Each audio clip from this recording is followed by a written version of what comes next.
마음 따뜻해지는 기적과도 같은 사연으로 이야기를 시작해볼까 합니다. 오늘도 세 가지의 이야기가 준비되어 있습니다. 여러분, 나가지 마시고 끝까지 집중해서 들어주세요. 저는 톡톡사연 한이입니다.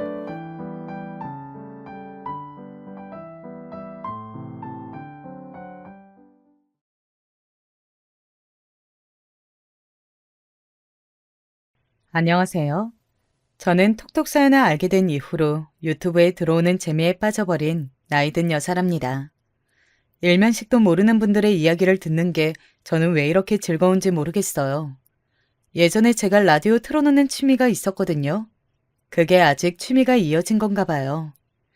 이렇듯 듣는 걸 좋아하는 저인데 오늘은 반대로 말을 하는 입장이 되어서 제 이야기를 사연으로 한번 청해봐도 될까요? 40대 나이를 유혹에 흔들리지 않을 만큼 인생을 배운 정도에 되었다고 하여서 부록이라고 하죠. 저는 그 부록의 때에 식당을 운영하게 되었습니다.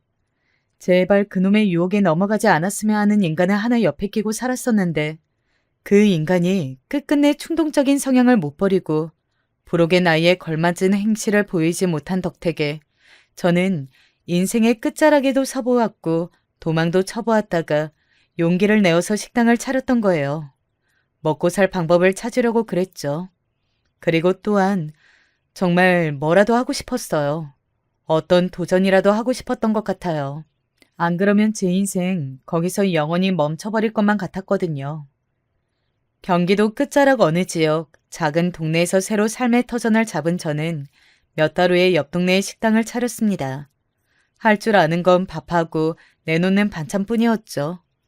요리라고는 기껏 밥상 차리는 것이나 해오며 살아왔던 저였기에 다른 신통한 재주가 있었던 건 아니었고요.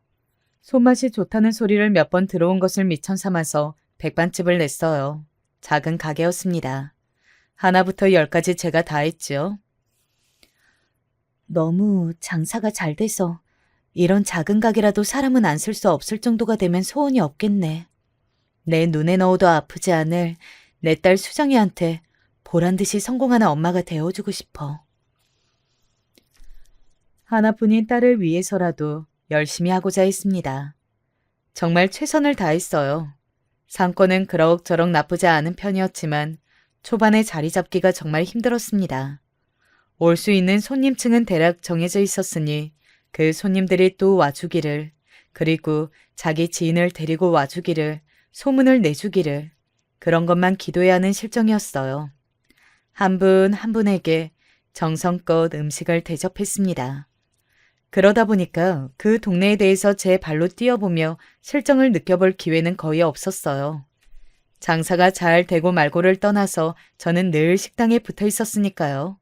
그러던 어느 날 어떤 아저씨 손님께서 혼자 나중에 식사를 하러 오셨다가 저에게 의문스럽다는 듯이 이렇게 물어보신 겁니다. 여기는 술을 안 파네요? 사장님, 왜 술을 안 팔고 계세요? 이제 보니까 음료수도 안 파시네. 어쩜 밥만 파실 수가 있나? 술이요? 음료수요? 그걸 생각은 안 해본 건 아닌데 이 동네에서 밥 드시러 와주실 만한 분들이 음료수를 아예 안 찾으시길래 가게 열 때만 잠깐 팔았고 그 이후로는 없애버렸어요. 술은 가게 문을 저녁 6시에 닫다 보니까 술을 팔기에는 너무 일찍 닫는 가게라서 별로 적합하지 않은 것 같은데요. 손님 생각은 다르신가 봐요? 먹고 안 먹고 자시고 메뉴판에 소주가 적혀 있어야 저걸 내가 지금 시켜볼까 말까 결정하는 게 손님들 생각이에요. 누군들 언제 어느 때고 술이 먹고 싶어서 밥집을 들어가나? 그냥 훅 하고 속에서 막 땡기면 시키는 거지. 메뉴도 술하고 어울리는 것들 좀 두어 가지 내놔봐요. 가게 문도 꼭 그렇게 8시에 샷다를 내려야 하나? 술 손님이 있으면 그 손님이 갈 때까지는 적어도 열어줘야지. 듣다 보니 일리가 있네요.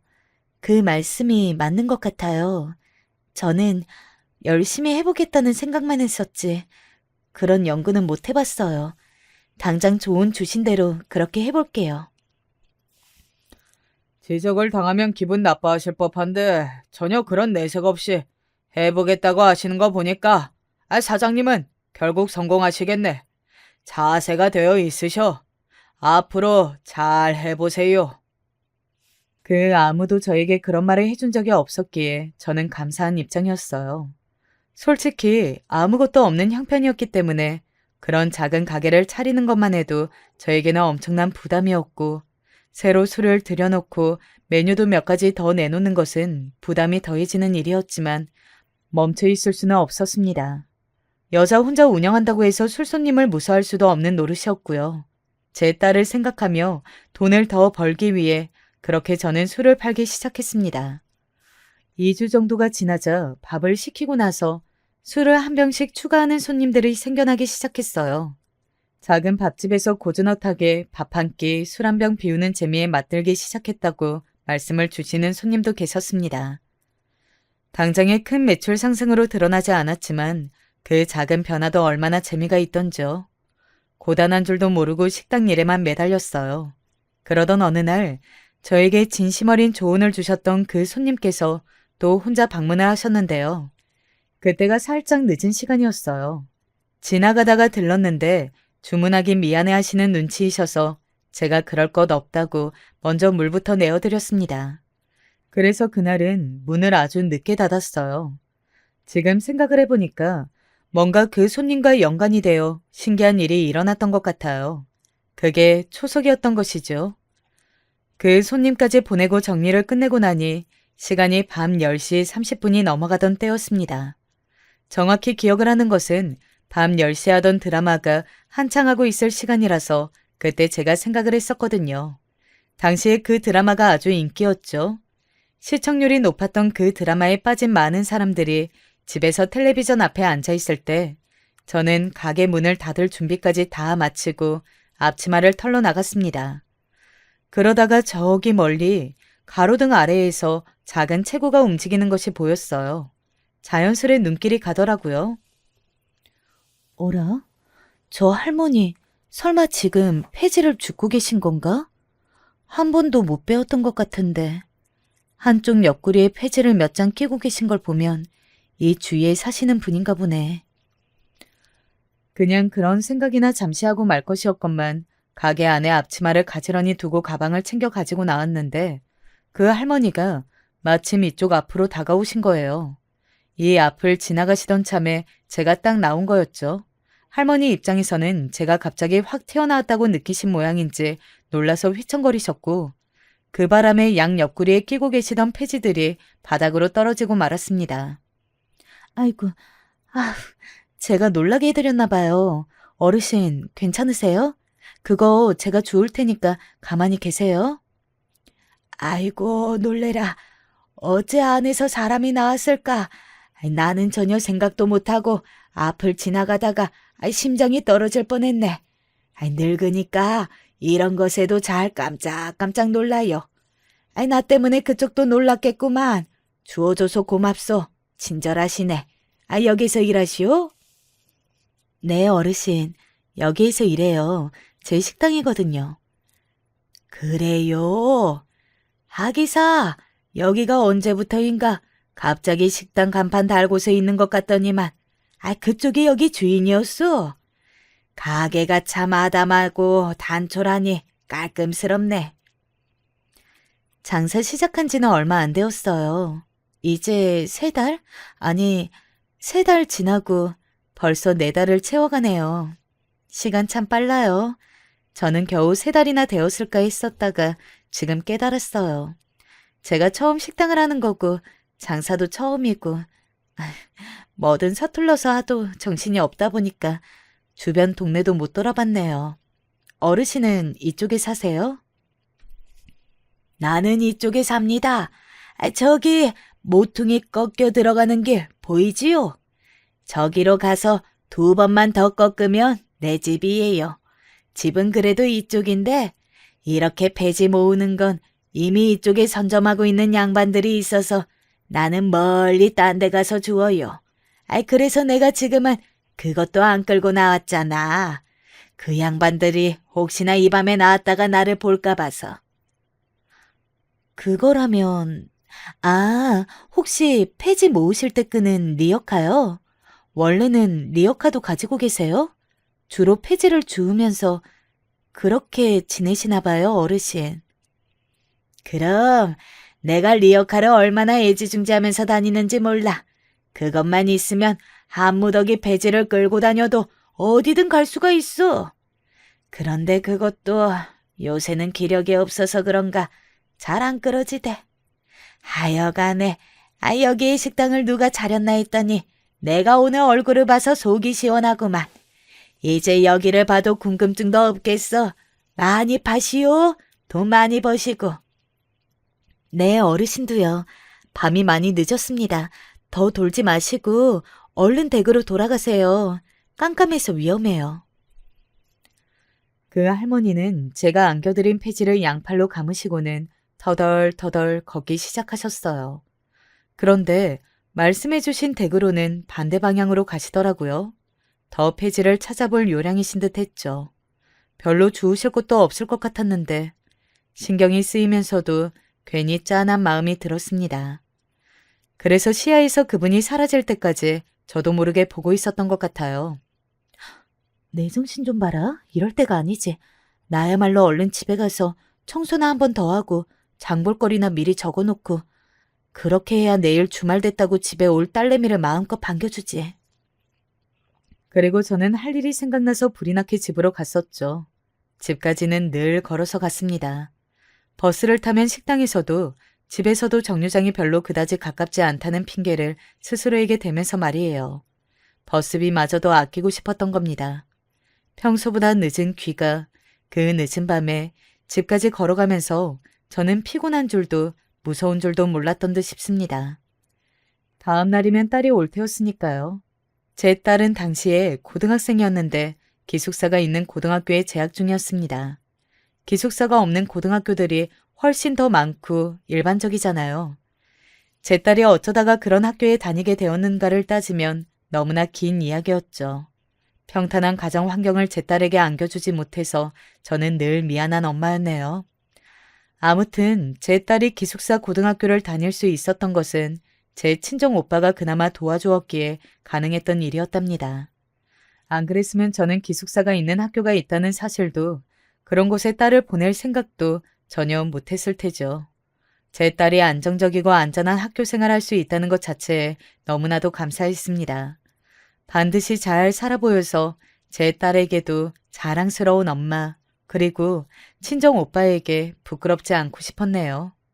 이튿날 아주 이른 아침 새벽같이 걸려온 전화가 있었어요. 여보세요? 수정아, 우리 딸 웬일로 엄마한테 전화를 다 했어? 지금 기숙사 전화로 하는 거야? 아, 옆방 친구 휴대폰으로 빌려서 하는 거라고? 고마운 친구네. 근데 목소리가 왜 이래? 어디 아파? 엄마, 나 집에 못 갈 것 같아. 어제 아침부터 머리가 띵하고 속도 답답하긴 했는데 생리할 때가 멀어서 그냥 별거 아닌 줄 알았거든. 수업도 다 참고 잘 들었어. 그래서 집에 갈 짐도 다 싸놓았는데 오늘 일어나 보니까 머리가 너무 무거워서 천근만근이고 목도 좀 아파. 친구들이 나보고 몸살 감기래. 어깨랑 등 같은 곳들도 아프거든. 세상에 우리 딸 얼마나 힘들까. 네가 아파도 웬만하면 아프다고 하는 애가 아닌데. 너 지금 큰일 아닌 것처럼 말하는 것뿐이지. 너 사실은 엄청 아플 거 엄마가 다 알아. 수정아, 그러니까 얼른 집에 와. 엄마가 죽도 써주고 사다 놓은 고기도 해줄게. 아휴, 과일 사는 걸 깜빡했는데 그것만 사면 되겠다. 과일 먹고 비타민 채워야지. 그래야 나아. 아무래도 내일 되면 더 심해질 것 같은데. 그냥 이번 주말에는 기숙사에서 가만히 쉬면서 회복할래. 괜히 왔다 갔다 하는 것도 피곤하고. 혹시 엄마한테 감기 옮기면 어떡해. 엄마 장사해야 되는데 감기 몸살 걸리면 진짜 큰일 나. 괜찮다고, 그래도 상관없다고 말을 해줬어 했는데 제 딸이 한 말이 맞다고 생각해서 머뭇거려 버린 제가 나쁜 엄마입니다. 딸이 먼저 인사를 남기고 끊어버린 전화. 괜히 마음이 아프고 후회가 돼서 한참을 한숨만 내쉬었네요. 저에게는 이제 딸 하나뿐이었고 딸만 보고 가는 인생이라 생각하고 있었기에 아프다는 이야기 하나에도 가슴이 찢어질 듯 했습니다. 부모만 잘 만났어도 행복한 인생을 살았을 똑똑하고 야물딱진 제 딸을 생각하면 미안했어요. 딸이 올 줄로만 알았던 그 주말을 허전하게 보내고 나서 월요일 아침에 문득 준비해놓은 고기를 냉장고에서 보자 착잡해졌죠. 얼려놨다가 이후에 주말에 딸이 오면 고기를 해줄까 싶었는데 저도 모르게 무슨 바람이 들었는지 고기를 가지고 식당으로 출근을 했습니다. 요리에 슬쩍 활용을 해버릴 참이었던 것 같아요. 오늘까지 써버리면 아직 최고로 신선할 때였으니 괜찮을 게 분명했습니다. 하지만 별 생각 없이 충동적으로 가져와 버렸던 고기는 그날 내내 저에게서 잊혀지고 말았습니다. 저녁 장사를 어느 정도 쳐내고 났을 때 그제서야 저는 아 맞다 그 고기 이런 생각이 들어서 덤벙대는 제 자신에게 혀를 내둘렀죠. 나이가 들면서 왜 이렇게 사람이 허술해지고 깜빡깜빡을 잘하는지 심란해서 가게 문 밖으로 나가서 한숨이나 크게 한번 쉬었는데요. 그때 제 눈에 들어온 사람이 있었어요. 한참 장사를 안 하고 문을 닫아버린 채 방치된 우유 대리점이 저의 식당과 대각선을 마주보는 각도였는데 그 앞에 제가 늦은 밤중에 봤었던 인물이 쭈그려 앉아있는 거예요. 바로 그 할머니였습니다. 우유 대리점 앞에 낮은 턱을 의자 삼아 앉아 계셨고 그 옆에는 폐지 딱 한 장이 놓여져 있었습니다. 이 시간에도 댁의 근처를 폐지 주우러 들러 나오신 모양이라고 그렇게 생각하고 다시 가게 안으로 들어갔어요. 그 할머니는 쭈그려 앉아서 고개까지 숙이고 계셨기에 제 쪽을 전혀 보지 못하셨거든요. 인사를 나눌 것도 없었죠. 그리고 거의 1시간 정도나 지났을 때였나?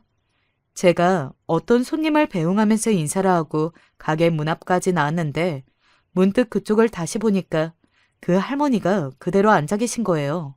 자세에 변동도 없이 말입니다. 그건 좀 이상한 것 같아서 저는 그 할머니에게 다가가 보았어요.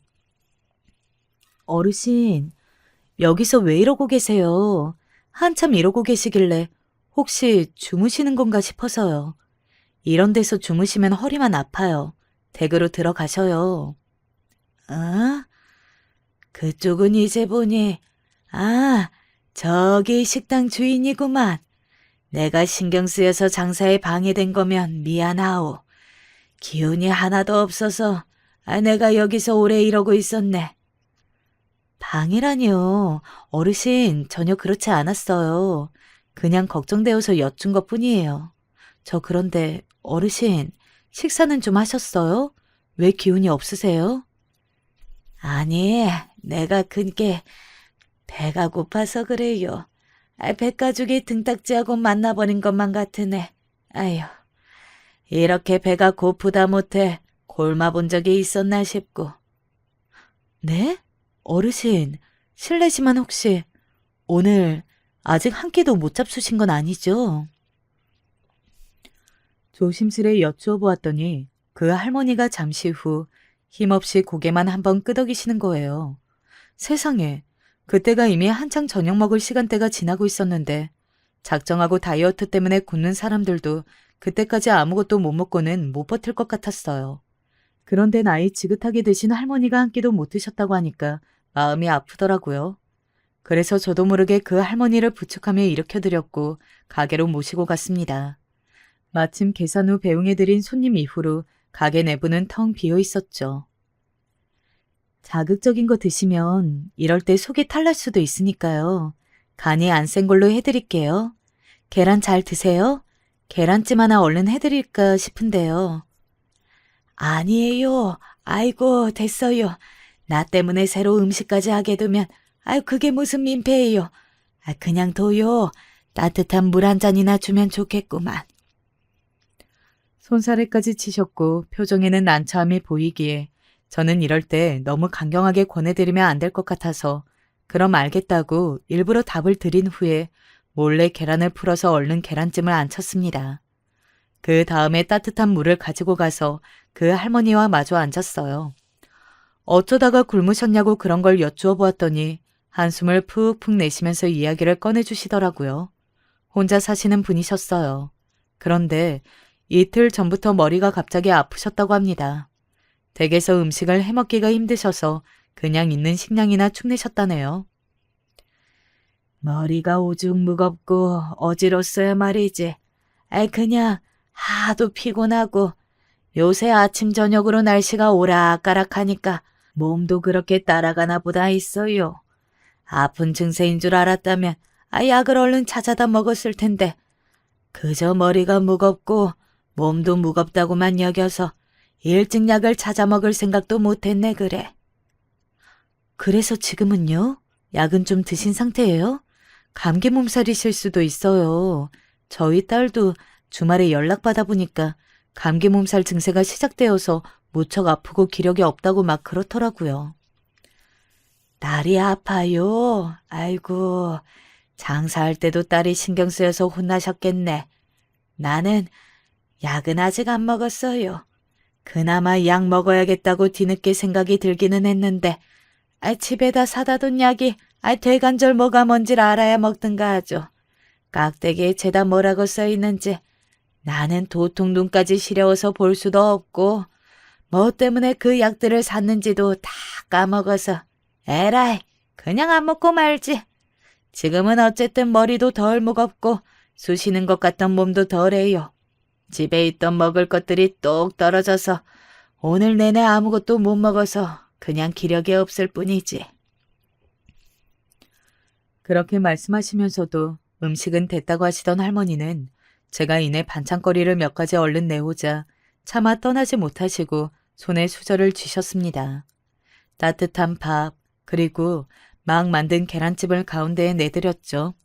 민폐 끼치고 싶지 않으시다면서 사양하셨던 할머니셨건만 허겁지겁 드시더라고요. 저러다가 체하실 것 같아서 제가 천천히 드시라며 조심스레 몇 번 말씀을 드렸어야 했을 정도였어요. 내가 너무 추한 꼴로 먹은 것 같아서 너무 민망하고 미안하고 하여간 민폐를 끼쳤어요. 나 이렇게 맛있는 밥을 먹어보는 게 얼마만인지 모릅니다. 음식 솜씨가 너무 좋으시네. 내가 이거 밥값을 꼭 주고 싶은데. 그러지 마세요. 제가 대접해드리고 싶어서 이렇게 차려드린 것뿐이에요. 잘 드시는 거 보니까 너무 좋네요, 어르신. 평소에 장을 봐두었다가 식사를 차려 드세요? 되게 그렇죠. 나 혼자 사니까 내가 하나부터 열까지 다 해야지. 다른 가족들은 아무도 없는 것인지, 혹시 동사무소라든지 그런 곳에서 도움을 받지는 않으시는지 그런 것들이 궁금해졌지만 일단은 여쭤보지 않기로 했습니다. 너무 맛있게 잘 먹었다고 연신 말씀하시면서 입가에 미소를 그리시는 모습을 보니까 저도 따라서 미소가 지어졌고 일단은 그것으로 충분한 시간이었으니까요. 그리고 이튿날 오후에 가게로 저를 찾아오셨습니다. 한적한 낮 시간대여서 저는 안에서 재료나 다듬고 있었어요. 그런데 자그마한 유리병에 담긴 오렌지 주스 하나를 손에 쥐고 오셔서는 저 먹으라고 주시더라고요. 이거는 내가 지난달인가 지지난달에 멀리까지 폐지 주우러 나갔다가 그쪽에 사는 사람한테 목 좀 축이고 다니시라는 소리 들으면서 받았던 건데 여태 아낀다고 안 먹고 있었다가 내가 어젯밤에 잠자리에 들려고 할 때나 생각이 나더라고. 내가 이거 있던 줄 알았으면 감기 몸살인지 뭔지 때문에 머리가 무거웠을 적에 이거나 찾아다가 먹었을 텐데. 하여간에 이거 먹어요. 이거 맛있는 거예요. 어르신 드시지 이걸 왜 저를 주세요. 저는 그냥 사 먹으면 돼요. 주스도 워낙 잘 안 먹는 입맛이라서요. 저 주시면 아까우니까 어르신 드세요. 이왕 이렇게 들어오신 김에 여기 앉아서 잠깐 쉬면서 드셔도 좋고요. 그래? 아유, 이걸 별로 안 좋아한다니까. 그러면 내가 어쩔 수 없이 먹어치우고 나 여기서 잠깐 마시고 갈 테니까 그거 야채들 다듬는 동안 심심하면 그쪽 얘기나 주절주절하면 좋겠구만. 주스 마시는데 허전하면 좀 그렇잖아. 처음 배웠을 때부터 말씀을 잘하신다고 생각하기는 했었어요. 그런데 을에 나이 드신 어르신들이 그렇잖아요. 이런저런 이야기를 잘 늘어놓으시죠. 그 할머니도 그런 분이시라고만 생각했습니다. 외롭고 심심하니까 이야기할 상대가 있으면 금세 아무 얘기나 잘 늘어놓으시는 거요. 그런데 남의 이야기를 청하시는 것도 잘하실 줄은 몰랐습니다. 저는 진짜로 뭔 이야기라도 꺼내야 하나 싶어서 눈치가 보였는데 그 할머니가 정말로 딱 자리를 잡고 앉으셔서 주스를 엄청 천천히 드시는 거예요. 조용한 가게에 제가 재료 다듬는 소리만 들리고 그 할머니는 아무 말씀도 안 하시니까 저는 왠지 입을 열어야 할 것 같은 기분을 받았습니다. 실없는 날씨 얘기나 늘어놓을까 했었는데 저는 문득 그 할머니의 작은 앉은 체구를 보면서 제 이야기를 꺼내고 싶어졌어요. 그래서 저도 모르게 이런저런 있었던 일을 늘어놓았습니다. 사고로 돌아가신 친정엄마 이야기까지 하다 보니까 이것도 저것도 어느새 다 다듬어서 뒷정리도 다 하고 양념장도 미리 다 만들면서 주절주절 이어갔네요. 거의 1시간 정도를 저 혼자 그렇게 떠들어 버렸어요. 이야기를 다 끝내고 나니까 가슴 한켠이 싸하기도 하고 제 이야기를 너무 많이 꺼내어 버린 것 같아서 민망하기도 했는데 그 할머니 쪽을 살펴보니까 손등으로 당신의 눈가를 슬쩍 훔치고 계신 거예요. 아휴, 듣다 보니 나도 이런저런 생각이 막 떠올라서 주책맞게 시린 눈물이 찔끔 나고 말았네. 모친께서는 좋은 곳에 가셨을 거예요. 아마 그곳에서 다른 자식들보다도 우리 그쪽 사장님 생각을 많이 하고 계실 테지. 그 할머니의 중얼거림을 들으며 저는 어느새 앞치마 자락을 얼굴로 끌어다가 눈물을 닦으며 울고 있었습니다. 그러자 그분은 자리에서 일어나 천천히 저에게 다가오시더니 손을 뻗어 제 등을 두드려 주었어요. 아무 말씀도 하지 않으셨지만 그게 그 순간에는 최고의 위로였습니다. 저도 모르게 후련히 울어버렸네요. 잠시 후 손님 한 분이 들어오시는 바람에 얼른 정신을 차리고 찬물로 얼굴을 훔친 후에 웃음을 지었지만요. 손님이 들어오자 그 할머니는 나가실 채비를 하셨습니다. 저는 주문을 받고 얼른 가스불을 켜놓은 후에 할머니를 쫓아 나갔어요. 금세 몇 걸음 가신 후였던 할머니에게 다가가서 저는 이렇게 말씀드렸죠. 혹시 이따가 저녁 드시러 오실래요? 오셔서 저녁 드세요. 댁에서 여기가 멀지 않으시니까 오셔서 드시는 것도 나쁘지 않을 것 같은데요. 제가 대접해드린 거니까 다른 부담은 갖지 마시고요. 그냥 몸만 오세요. 아유, 뭐하러 그렇게 해요. 나는 내가 집에서 차려 먹으면 돼요. 말만으로도 고마우예. 그 마음으로도 됐어요. 그러지 마시고요. 여기는 식당이잖아요. 어차피 있는 밥이고 어차피 있는 반찬이에요. 불편해하지 마시고 와주시면 좋겠어요. 혹시 제가 하는 음식들이 별로라서 거절하시는 거 아니시죠? 그럴 리가요. 얼마나 맛있고 입에서 정겨운지 모르는데 그걸 두고 어찌 별로라고 할까? 네, 어르신. 그런 거면 드시러 오세요. 밤에도 종종 폐지 주우러 오시죠? 저녁을 꼭 일찍 안 드셔도 되는 거라면 식당에 한가한 늦은 저녁 때가 있으니까 그때 오셔서 드시면 좋겠어요. 그 바람에 저도 같이 그때 좀 먹으면 되거든요. 머뭇거리시던 그 할머니는 이내 고개를 끄덕이셨습니다. 딱 한 번 고개를 움직이신 거라서 와주실까 싶었는데 생각보다 늦은 시각에 식당으로 오셨어요. 폐지 줍느라 늦게 오셨냐고 여쭈었더니 그건 아니고 아무래도 민폐인 것 같아서 고심을 하다가 제가 기다리고 있을 것 같아서 오셨다고 하는 거예요. 저는 절대 민폐가 아니라고 단호하게 말씀을 드린 후 식사를 차려드렸습니다. 반찬은 안 가리고 정말 잘 드시더라고요. 지난번에는 미처 몰랐는데 식사하시는 모습을 보니까 무척 품격이 느껴지시는 분이었어요. 왜냐하면 숟가락, 젓가락이 식기에 닿는 소리가 거의 나질 않았어요. 그리고 숟가락과 젓가락을 동시에 쥐지 않으시고 꼭 번갈아서 사용하셨죠. 음식을 씹어 드시는 것도 조용히 드셨고요. 나도 모르게 선입견이라는 게 있었나 보다. 왜 남루한 행색으로 폐지를 주우며 어렵게 사는 독거노인에게는 식사 예절이 없을 거라고 여겼던 걸까? 지금 내심 놀란 내 자신을 보면 그런 선입견이라는 게 있었던 게 분명해. 스스로를 반성하기도 했네요. 땡볕에서 돌아다니시는 탓인지 조금은 그을린 피부, 오래 입어서 해진 옷, 다른 게 보이는 신발. 이런 것들을 보며 저도 모르게 선입견을 가지고 있었던 모양입니다. 그래서 솔직하게 말씀을 드렸어요.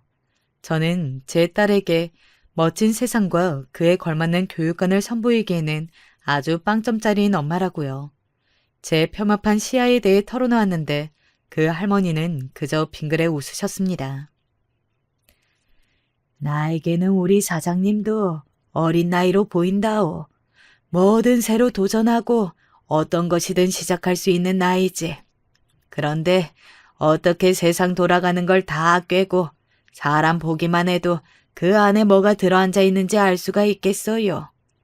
아직 한창 때예요. 이제부터 세상을 보고 배워가도 되니까 자책할 건 아무것도 없죠. 저는 제가 한창 때라고 어린 나이라고 생각해 본 적이 없어요. 이 지역으로 오고 이렇게 식당을 차리는 게 제 인생의 마지막 도전이라고 여겼거든요. 마지막 도전? 아이고야, 우리 사장님이 나를 이렇게 웃기는구만. 그러더니 할머니는 깔깔 웃으셨어요. 그게 기분이 나쁘기는커녕 이렇게 호탕하게 웃을 줄도 아시는 분이구나 싶어서 저는 신기했습니다.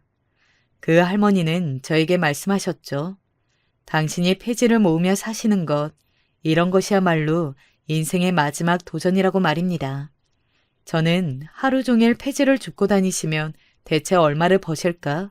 이걸 여쭈어볼까 하다가 어차피 어느 수준인지는 가늠이 되었기 때문에 다른 걸 여쭈어 보았습니다. 폐지를 줍고 다니시는 것, 그것으로 생활이 되시냐고요. 그러자 아직 굶어 죽지는 않았다고 답을 간신히 하시더라고요. 그 표현에 저는 왠지 한숨이 나왔습니다.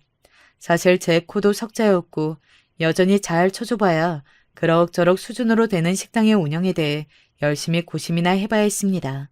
그러나 저는 그 할머니를 모른 척할 수가 없었어요.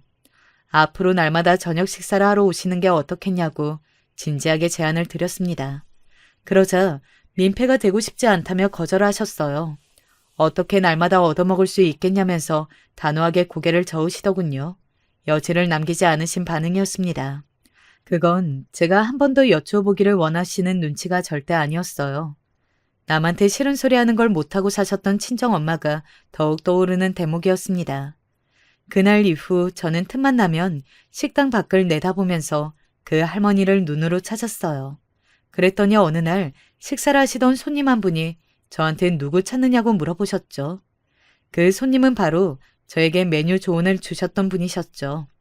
그분이 어느 날 아주 늦게 식사를 하시러 오신 바람에 그날 할머니와 처음 만나기도 했었죠.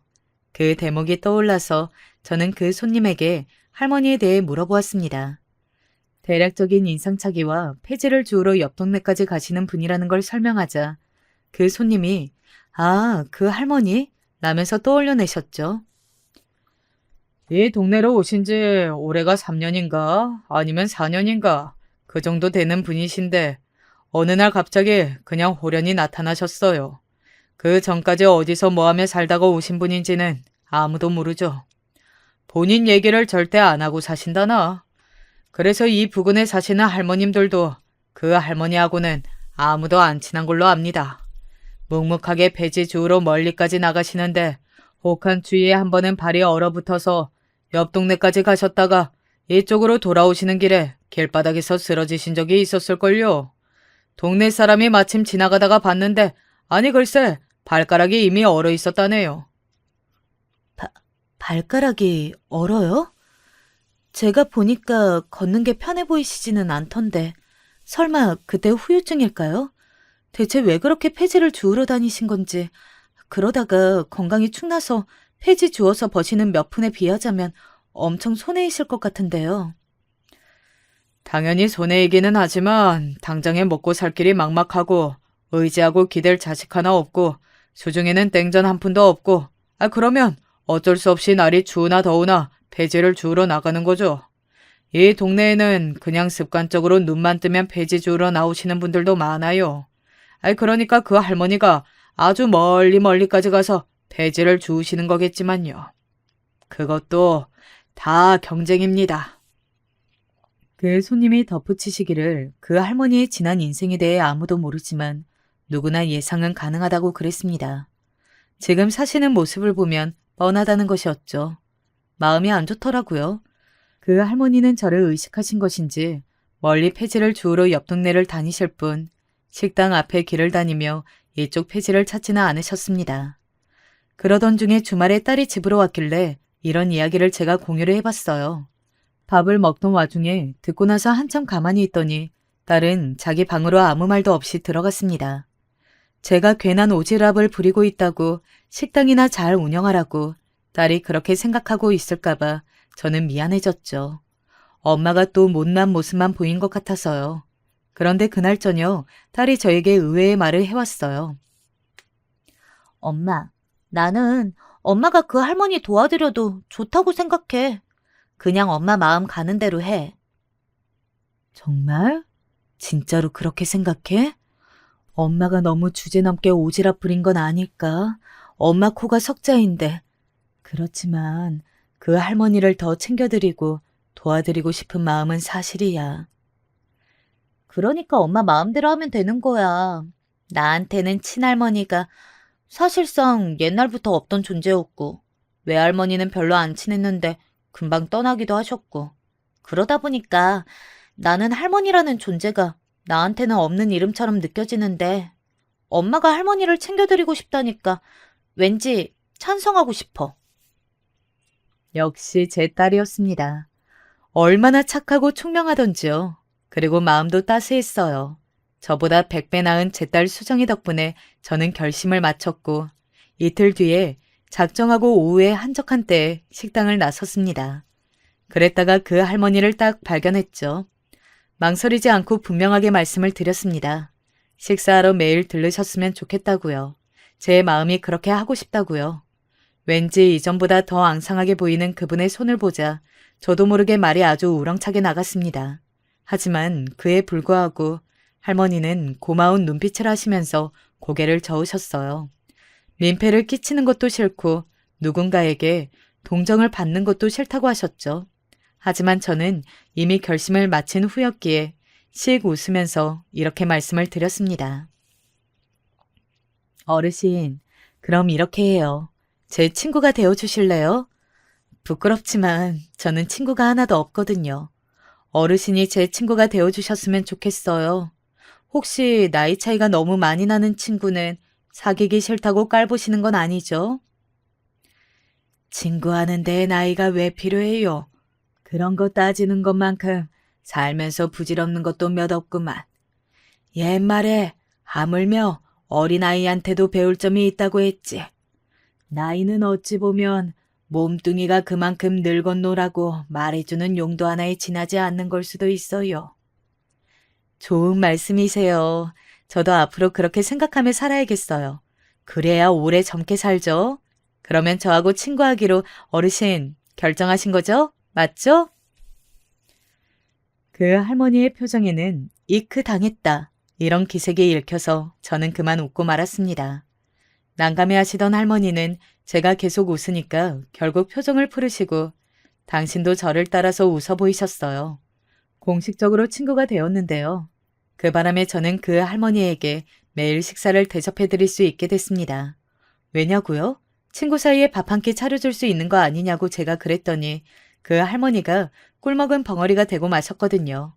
주기적으로 계속 오셔서 식사를 하시기로 한 뒤 초반에는 왠지 어색해 하셨고 저는 그런 걸 느껴서 더욱 이런저런 대화를 청했죠. 하지만 며칠이 지나자 금세 적응이 되었어요. 저는 할머니가 오실 때에 맞춰서 따로 자그마한 상 준비에 들어가게 되었고요. 그 할머니는 그때에 맞춰서 폐지를 주우시는 일정을 마치신 후에 식당으로 오셨습니다. 저는 주로 옆 동네를 도시면서 보고 들으신 할머니의 그날 이야기를 들었어요. 동네 개가 고양이가 싸운 이야기 하나도 아주 실감나게 정말 흥미롭게 해주시는 분이셔서 저는 늘 귀를 쫑긋 세웠습니다. 하고자 하시는 말씀을 조리 있게 잘 전달하시는 분이라는 것을 겪을수록 알게 되었는데요. 이런 분이 어떤 인생을 살아오셨을지 제가 안 궁금해질 수는 없었죠. 하지만 그 할머니는 당신의 현재는 얼마든지 알려주셨지만 과거 이야기는 해주지 않으셨어요. 이 동네로 올 때 과거는 다 저 먼 곳에 두고 왔다고만 해주셨네요. 제가 그런 걸 궁금해했다면 그분은 저에게 가장 궁금해하셨던 게 바로 제 결혼 생활이었습니다. 딸은 있는데 남편은 없었으니까요. 실패한 결혼이었고 실패한 결혼 생활이었어요.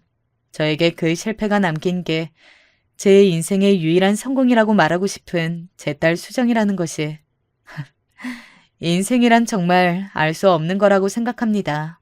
뭣도 모를 때 반쯤은 충동으로 한 결혼이었어요. 살면서 저에게 네가 나한테 1순위다 이렇게 말해주는 사람은 그 인간이 처음이었거든요. 그래서 결혼까지 했어요. 다들 저를 말렸는데 그걸 듣지 않았고요. 저 진짜 한심하죠. 인생을 망치고 싶어서 환장했었나 봐요. 사랑받고 인정받고 싶지 않은 사람은 이 세상에 없어요. 그런 걸 드러내고 사느냐 아니냐의 차이일 뿐이지. 그 누가 우리 사장님을 욕하랴. 아무도 못 그래요. 아무도. 참 묘한 분이셨습니다.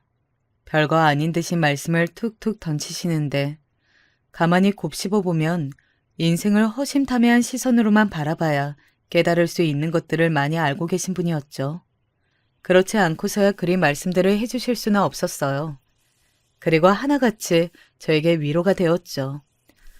저는 그 할머니에게 제 결혼 이야기도 다 털어놓았어요. 결혼하자마자 저는 임신을 했었고 그 인간은 바람을 피웠었다. 미안하다고 실수였다고 하는 변명 따위에 저는 눈을 감았었고 그게 바로 최고의 실수였습니다. 바람은 정신병이더라고요.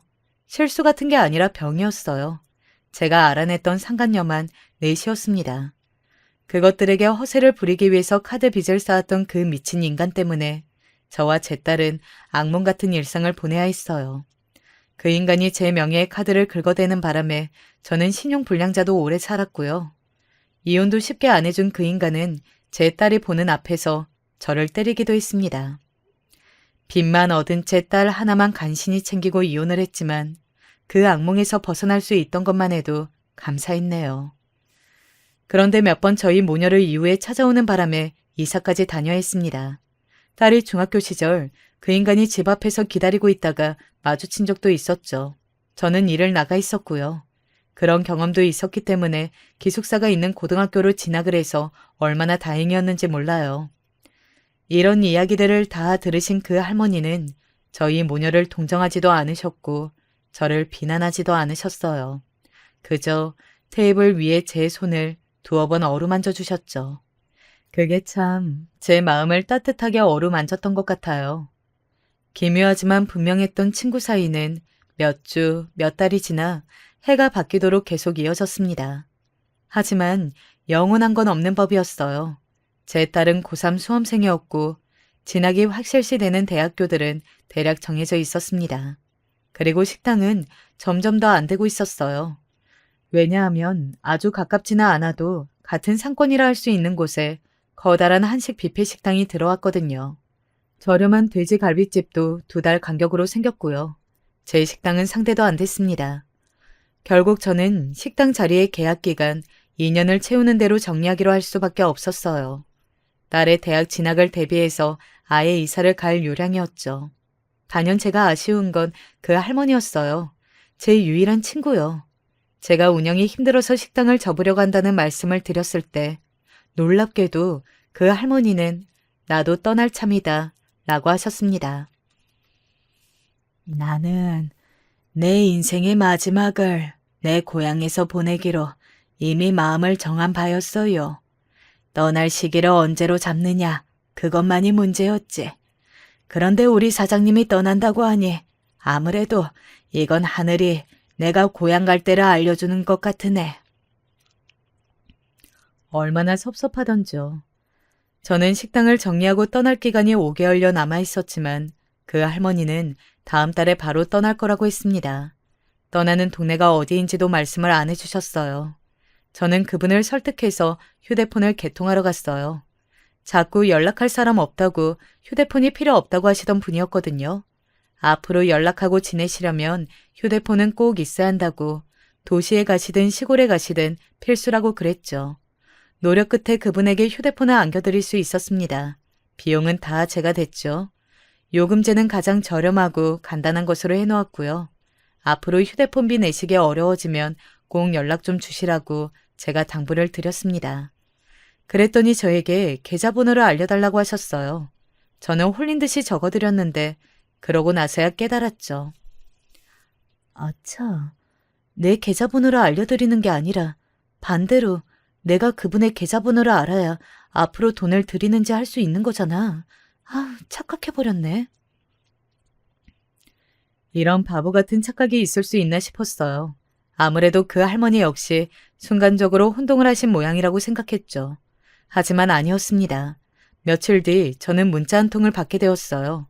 저장된 이름을 보고 기념비적인 그분에게 받은 첫 문자라는 생각에 미소 지었던 저는 내용을 보고 가슴이 철렁했습니다. 그동안 고마웠어요. 친구라는 거 정말로 좋은 것이더만. 나같이 지독한 인간에게도 친구가 생길 수 있다는 것. 그것을 말년에나마 알아서 얼마나 행복한지. 나는 후회가 너무 많은 인생을 살았습니다. 나의 유일한 벗이요. 젊은 그대는 그렇게 살지 마시오. 앞으로 나의 벗과 그 딸에게 풍족한 앞날이 깃들기를 바라니 나의 재산으로 내가 그러지 못한 것만큼 멋진 앞날을 살아주기를. 몇 번이고 읽고 나서야 이것이 작별 인사라는 것을 알았습니다. 답장을 쓰다가 지우고서는 전화를 걸어봤어요. 그런데 전화가 꺼져 있더라고요. 다급하게 그 할머니 댁으로 달려갔는데 자그마한 집은 텅 비어 있었습니다. 몇 안 되는 세간살이가 사라져 있었어요. 이웃분께 여쭈어 보았더니 작은 이삿집 트럭이 왔다 갔다고 하더군요. 남아있는 건 오직 그분의 리어카뿐이었습니다. 중고로 어디선가 구워셨다던 그 리어카만이 그 할머니가 이곳에 계셨다는 것을 증명해주고 있었어요. 멍하게 있던 저를 현실로 끄집어낸 것은 엄청난 사실이었습니다.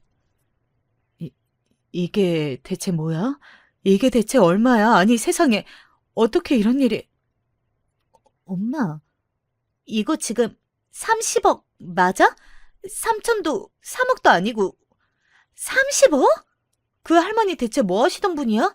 알고 보니 엄청난 자산가이셨다고? 그러신 분이 왜 본인은 아무도 모르는 곳에 오셔서 폐지나 힘들게 주우면서 사셨던 걸까? 게다가 재산을 다 남기고 떠나시다니 너무 안 믿어져. 엄마, 이게 현실 맞아? 수영아, 엄마도 지금 이게 꿈인가 싶다. 그분이 엄청난 자산가이셨다고 생각을 하고 보니까 왠지 지난날의 모습에서 고고한 기운이 느껴지신 것 같기도 하고, 아, 이거 참 기가 막히다는 말밖에는 안 나오네. 저에게 30억이 입금되어 있었어요.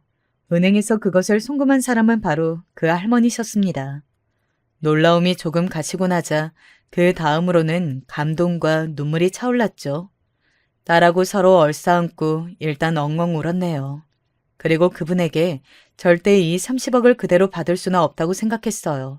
수소문을 시작할 작정이었습니다. 하지만 그런 결심을 마친 저에게 웬 편지가 날라들었어요. 그건 막바지 정리에 들어갔던 제 가게로 온 것이었는데요. 그 할머니가 보낸 것이었죠. 치사하게도 보내는 사람의 주소가 불분명하게 적혀 있었죠. 안을 열어본 저는 접혀있던 종이 한 장을 펼쳐봤다가 이내 빙글에 미소를 지었습니다. 직접 그리신 게 분명한 그림 한 장이 들어있었어요. 척보아도 아름다운 시골 풍경이었습니다. 그리고 그림의 뒷면에는 글씨가 적혀 있었죠. 그림도 잘 그리시고 글씨도 잘 쓰시는 분이셨구나.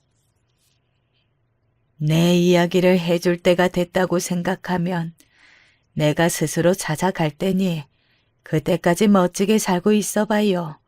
친구라면 나의 말을 이해해 주겠죠? 이렇게 적으시면 다인가요? 대체 숨겨둔 비밀이 얼마나 많으신 거예요. 참나, 언제가 되었든 내가 어디에 있든 당신이 원하신다면 나를 찾아내실 수 있는 분인 것 같다는 생각이 드는 건 왜일까? 그렇게 생각하고 저요, 제 딸 수정이하고 그럼 잘 살고 있어 볼게요. 꼭 다시 만나기예요. 제가 그분에게 매일 식사를 내어드리기로 결심했을 때는 그분이 어떤 거절을 하시든 설득할 준비가 되어 있었죠. 그것과 같다는 생각이 들었어요. 그분 역시 저에게 그런 재산을 넘겨주실 작정을 하셨을 때는 반드시 무르는 법을 사전에 두지 않으셨을 것 같더라고요. 저는 이런 생각을 딸과 나누었습니다. 그러자 딸도 납득을 하더라고요. 얼마 뒤 모두가 저와 그 할머니가 친밀했다는 것을 알지만 그 누구도 어떤 내막이 깃들어 있는지 알지 못하는 동네를 저는 떠났습니다. 우선은 서울 근처에 친정 오빠의 집에서 가까운 곳에서 단기 월세로 들어갔어요. 막판에 장사도 잘 되었고 권리금도 운이 좋아서 잘 받았다는 거짓말을 하며 친정 오빠네 식구들에게 제가 엄청 베풀며 지냈죠. 그리고 제 딸 수정이는 이를 악물고 마지막 공부를 더해서 예상했던 것보다 훨씬 더 좋은 대학에 진학을 하였습니다. 친정 집안에서 처음으로 명문대 간판을 단 인물이 되었죠. 저희 모녀는 이후 서울에 집을 구했어요. 제 딸은 한눈 한번 팔지 않고 열심히 대학 생활을 해서 제가 오히려 제발 좀 클럽도 가보고 유흥을 즐겨보라는 말까지 해봤을 정도였답니다. 제 딸 자랑을 얹어보자면 장학금 받고 대학을 다녔어요. 네로라 하는 머리들만 모인 명문대에서 해낸 업적이에요. 기특하죠?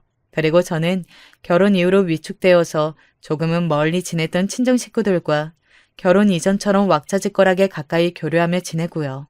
작은 사업을 시작해서 수중에 들어오는 돈은 부족함 없게 했습니다. 든든한 자금이 통장 안에 있으니 마음이 여유로워서 뭐든 잘할 수 있었던 것 같아요. 시간이 많이 흘렀습니다. 제가 그 할머니와 그 이후로 재회를 하였는지 그분의 인생 이야기를 들었는지 이런 것들은 묻어두려고 해요. 끝내 다 알 수 없는 인생처럼 말입니다. 확실한 건 지금의 제가 웃으면서 사는 인생을 살고 있단 것이겠죠. 여러분의 입가에도 환한 웃음이 걸리시길 바랄게요.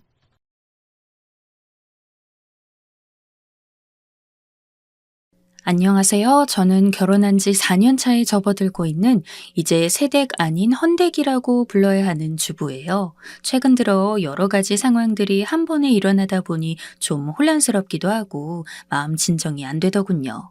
친구들에게 상담하기도 참 별로인 얘기라 이렇게 아무도 저를 모르는 곳에 털어놓고 반응을 좀 보고 싶어졌어요. 저도 여기서 몇 개의 사연을 가끔 듣고는 하는데 진짜 객관적으로 생각하고 혼자 답하게 되는 것들이 여러 가지 있더라고요. 그래서 저도 비슷한 느낌의 평가를 얻고 싶어서 사연을 보내게 되었어요. 이렇게 말은 해도 이미 제 마음으로 어느 정도 정하고 진행하고 있는 것이 있기 때문에 큰 변동은 없을 것 같지만요. 저는 형제 중 장남과 결혼을 했고 남편은 저보다 2살 위예요. 남편은 2살 터울 형제라서 어머니께서 이 둘을 키우실 때 보통 고생하신 게 아니라고 들었어요. 어릴 때부터 큰아들은 아주 고지식하고 조용조용히 공부만 하는 타입이었는데 소통이 잘 안 되고 작은아들은 살갑고 엄마한테 말도 잘하지만 손만 대면 사고를 쳤다고 하시더라고요. 이런 부분에서 제가 어느 정도 상상의 그림이 그려지는 것이 사실 저는 남편을 어릴 때부터 봐오면서 자랐거든요. 계속 쭉 보면서 살았던 건 아니고 고등학교 무렵엔 옆 지역으로 이사를 갔어요. 그러다 대학 때 모임에서 만나서 연애를 시작했고 한 5년간 만났습니다. 게다가 남편의 동생인 도련님은 제 고등학교 동창이기도 한데 그렇다고 친한 사이는 아니었답니다. 일단 저와 남편의 연애는 파바박 스파크가 튀는 뭐 그런 열정적인 사랑은 아니지만 무난하게 쭉 서로의 관계를 이어가다 보니 5년 차가 되었고요. 그쯤 되니 서로 결혼할 나이도 되었고 각자 직장도 갖고 있다 보니까 양가 어른들도 말이 나오기 시작했어요. 그렇게 우리는 결혼을 했고 어머니는 얼마 나이 차이 안 나는 도련님도 빨리 결혼을 하길 바라셨답니다. 그때 잠깐 만나는 여친이 있었던 걸로 아는데 그때 여자 쪽 집이 꽤 잘 살았던 것으로 알아요. 이때 하도 이런 소소한 얘기가 어머니로부터 남편으로 전달되어서 제 귀로 들어오니 모를 수가 없었는데요. 그때 어머니는 당시 여친을 마음에 들어 하셔서 얼른 장가를 보내고 싶어 하셨답니다. 도련님도 꽤 좋아했던 것 같은데 그쪽 집에서 반대를 했던 건지 적지 않게 상처를 받고 헤어지게 되었어요. 그때 어머니는 노발대발하면서 내 아들이 대체 어디가 모자라냐며 하루가 멀다 하고 우라통을 터뜨리셨고, 저는 가끔 찾아가거나 전화통화를 할 때마다 어머니의 저 넋두리를 들어드리느라 아주 진땀을 뺐어요. 그래도 어련히 외모도 훤칠하고 한 도련님이라 알아서 장가를 잘 가겠지 싶었는데요. 정말 얼마 안 되어서 또 새로이 연애를 했어요. 역시나 그때 만난 여자분도 얼굴도 하얗고 참하게 생겨서 참 예쁘더라고요. 헤어진 지 몇 개월 안 되어 그렇게 금방 여자친구를 만나더니 바로 결혼을 한다는 거예요. 듣고 저나 남편이나 어머니나 엄청나게 놀랐어요. 전 여자친구랑 헤어지고 우울증에 시달리면서 술 마시고 그렇게 폐인처럼 살던 시간이 정말 얼마 되지 않았거든요. 그런데 아무리 새로운 인연을 만났다고는 하나 얼마 안 되어서 바로 결혼을 하겠다고 하니까 당황스러울 수밖에요. 저희 부부가 결혼하고 이제 더 이상 신혼이 아닌 시기였고 아기의 소식은 없냐고 어머니가 한창 물어보시면서 약간 스트레스가 될 즈음이었는데요. 저는 차라리 이때 도련님이라도 결혼을 하셨으니 화제가 한동안 다른 쪽으로 갈 것 같아서 안심을 했답니다. 한동안은 임신에 관한 화제가 줄어들 테니까요.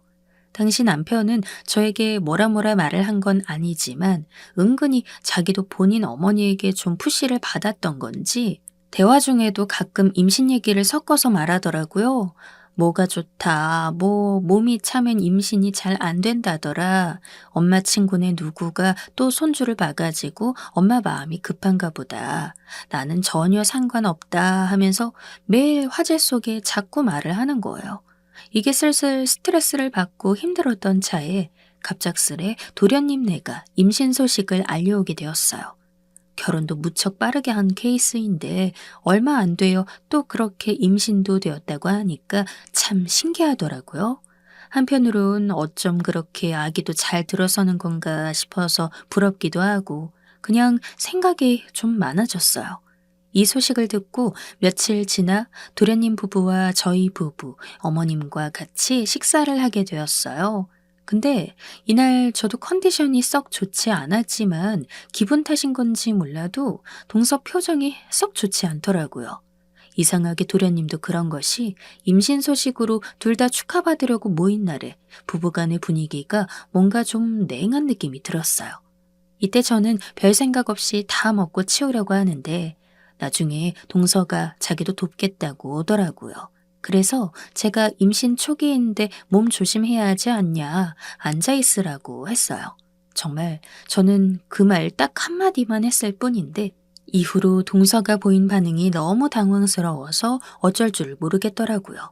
갑자기 그 크고 똘망똘망한 눈에 눈물이 그렁그렁 맺히더니 고개를 팍 숙이는 거예요. 내가 뭘 잘못 말했나 싶어서 왜 그러냐고 했는데 여전히 고개를 푹 숙이고 못 드는 상태로 저한테 쭝얼쭝얼 말을 하더라고요. 형님, 혹시 이따가 집에 가서 전화드려도 되나요? 저 좀 마음이 안 좋아서요. 동서 반응이 너무 이상했고 도련님도 그날따라 밥 먹는 내내 말 한마디 않고 계속 밥만 우걱우걱 먹는 걸 보니까 둘이 싸웠나 싶더라고요. 동서는 저보다 4살 어린데 제 여동생이랑 또래여서 그런지 저도 좀 어떤 면에서 애틋하고 안타깝게 느껴지기도 하더군요. 보통 형님 동서 간의 사이가 별로 안 좋다고 하는데 동서는 결혼하고 저한테 말도 곧잘 걸고 딱히 불편하거나 벽을 둘 만한 행동을 한 적이 없어요. 임신한 것도 축하한다고 제가 선물을 보내줬을 때도 형님은 진짜 속이 깊으신 것 같다면서 무척 고마워하기도 했고요.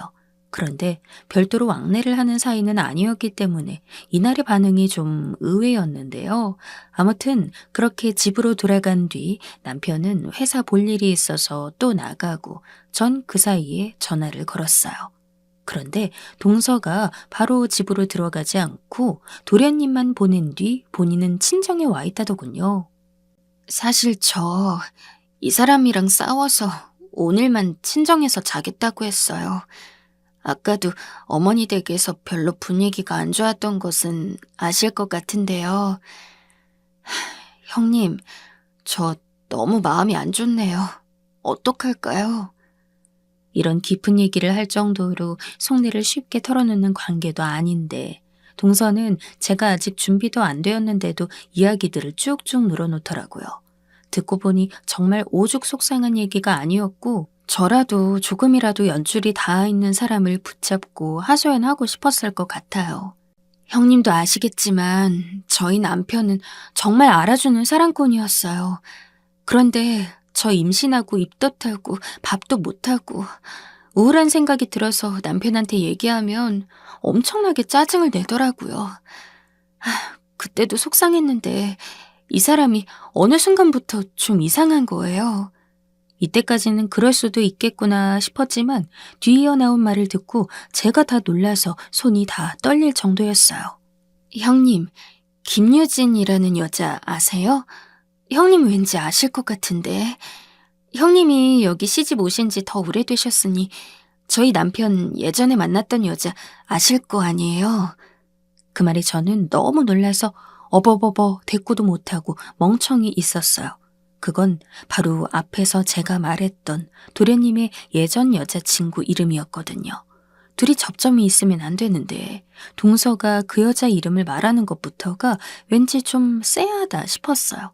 설마 내가 상상하는 대로 안 좋은 상황이 일어나고 있는 건가? 혹시 불륜이라도 저지른 건가 싶어서 그냥 답도 못하고 있는데 동서는 그대로 쭉쭉 말을 하더라고요. 이 사람 핸드폰에 그 이름으로 전화가 몇 통 걸려와 있는데 제가 다시 걸어보니 웬 여자가 받더라고요. 그런데 말투가 왠지 계속 만나는 사이에 있는 것 같은 말투였어요. 제가 예민한 걸까요? 그 여자 이름을 어떻게 아냐면 전에 남편이 장가 오면서 신혼집에 들고 온 짐에 그 여자가 준 편지가 있었거든요. 남편은 제가 모르는 줄 아는 것 같아요. 이 말을 들으니까 정말 가슴이 쿵쿵 울리더라고요. 그래요. 일단 연애를 아예 안 하고 결혼을 한 사람들은 없으니 자기 본가에서 가져온 짐 중에 미처 정리 못한 예전 애인들 흔적이 있을 수는 있어요. 그런데 문제는 도련님이 최근에 연락을 하고 있었다고 하고 그걸 동서가 알게 되었다고 하니까 마음이 꽤 불편하고 좋지 않더라고요. 아니, 결혼해서 애기 아빠까지 된 사람이 이전 여자한테 연락할 일이 뭐가 있나 싶어서 저도 막 불쾌해지더군요. 일단은 아니다, 잘못 눌렀던 게 아니겠냐. 동서가 지금 예민할 때라서 생각이 많은 것 같다며 저도 한창을 둘러댔어요. 일단 임신하고 지금 컨디션도 안 좋다는데 그 부분에 신경 쓰고 있느라 밥도 못 먹고 엄청 스트레스 받아 하더군요. 도련님은 동서가 이 문제로 따지니 말도 안 되는 걸로 트집을 잡냐 하면서 엄청나게 화를 냈다는 거예요. 그런데 엄연히 도련님 핸드폰에 통화 내역이 있었던 건 사실이니까 동서가 화낼 만한 빌미를 본인이 준 건 맞는데 왜 그렇게 화를 낸 걸까요? 그리고 도련님이 만났던 그 여자는 단순한 옛 애인이 아니라 제 동창들 사이에서도 어느 정도 이름을 들어봤던 건너 아는 사이의 여자였는데요. 당시에 만나고 있을 때야 별 생각 없었고 헤어진 지도 좀 된 데다가 일단은 도련님이 결혼을 해버렸잖아요. 그래서 당연하게 잊고 있었어요. 이쯤 되니 왠지 모르게 궁금하기도 해서 SNS를 타고 들어가서 때 아닌 염탐을 하게 되었는데요.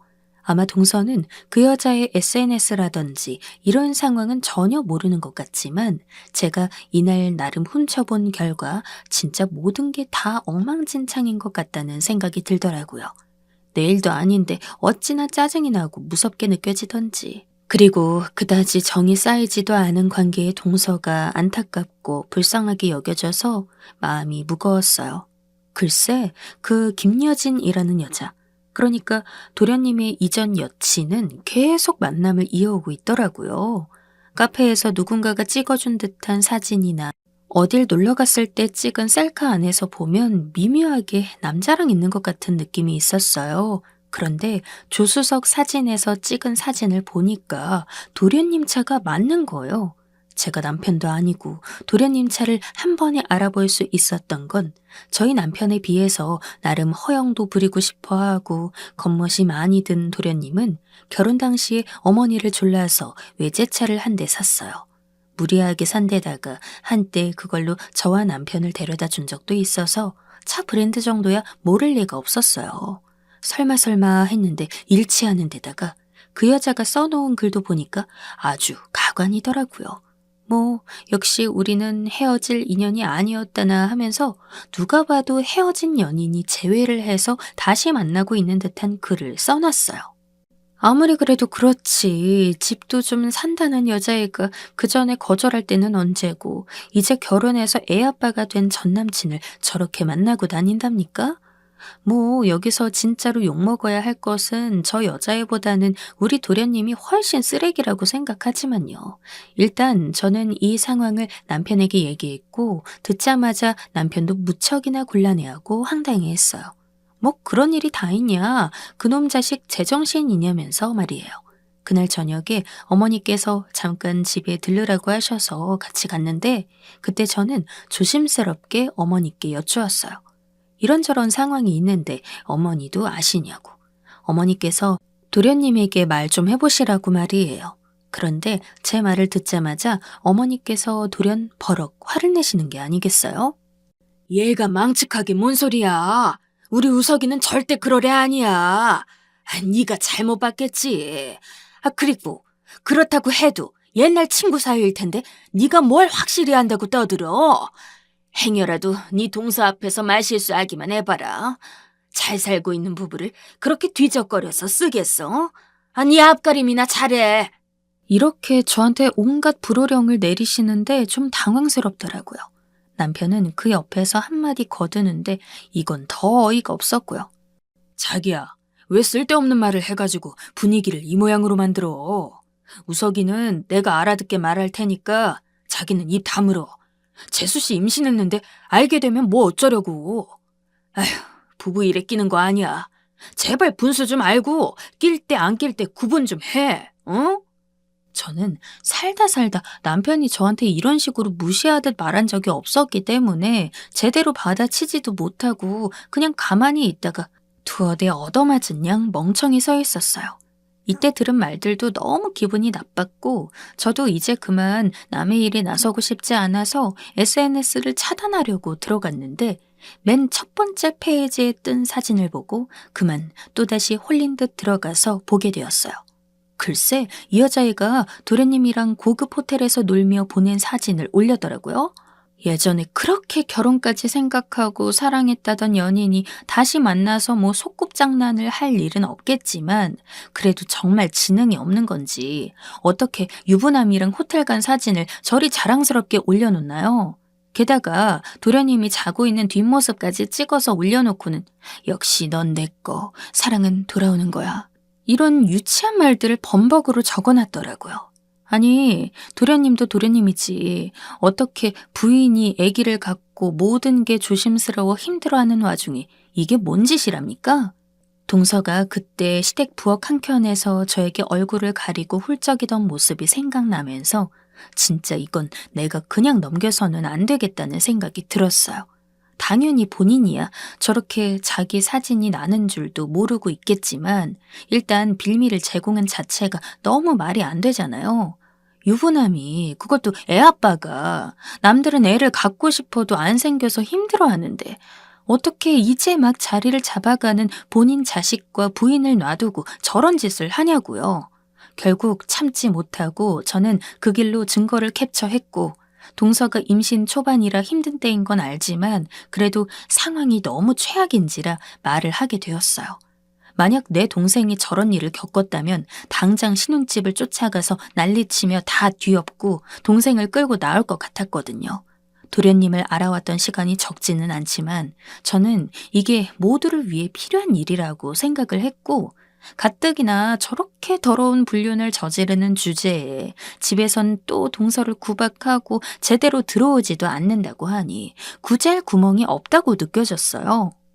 동서는 무척이나 충격을 받았고 만난 내내 손이 떨려서 어쩔 줄 몰라 했는데, 저는 혹시 몰라서 사진을 보여주지는 않았고 얹을만 했어요. 차마 보여줄 자신은 없고 나중에 본인이 필요해서 달라면 주는 게 낫겠다 싶더라고요. 동서는 그 길로 짐을 싸서 친정과 시댁에 알린 뒤 본인의 집으로 들어갔고, 이게 일파만파 퍼지다 보니 결국 제가 이 상황을 알렸다는 얘기를 피할 수는 없었어요.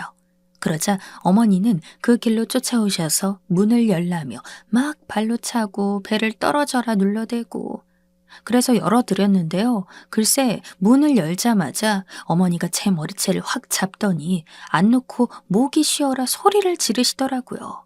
너 때문이라고. 네가 우리 집안 대 끊기면 책임질 거냐고.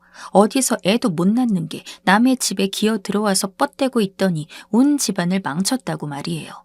제발 좀 놓으시라고 하면서 겨우 떼어냈는데 정말 머리카락이 한 줌이 나올 정도더라고요.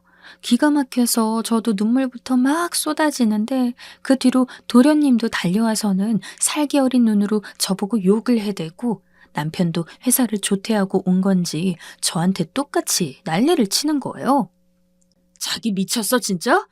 우석이, 아니 재수씨 어쩔 거야? 지금 이혼한다고 난리잖아. 임산부한테 어떻게 그런 말을 할 수가 있어? 진짜 입방정을 떨어도 유분수지. 보통 미친 게 아니네. 자기 이런 인간이었냐? 어? 진짜 진저리가 나서 꼴도 보기 싫다. 아휴, 진짜 나야말로 이혼을 해야 되는 거 아니야? 아유, 이 말을 듣는데 갑자기 정신이 번쩍 들면서 내가 왜 이런 상황에 지금 놓여 있는 건지 잘 납득이 되지 않더라고요. 그래요. 어떤 부분에서는 이들 눈에 내가 경솔하게 보일 수도 있겠어요. 그런데 여기서 가장 첫 번째로 잘못한 자가 누구인가요? 도련님 아닌가요?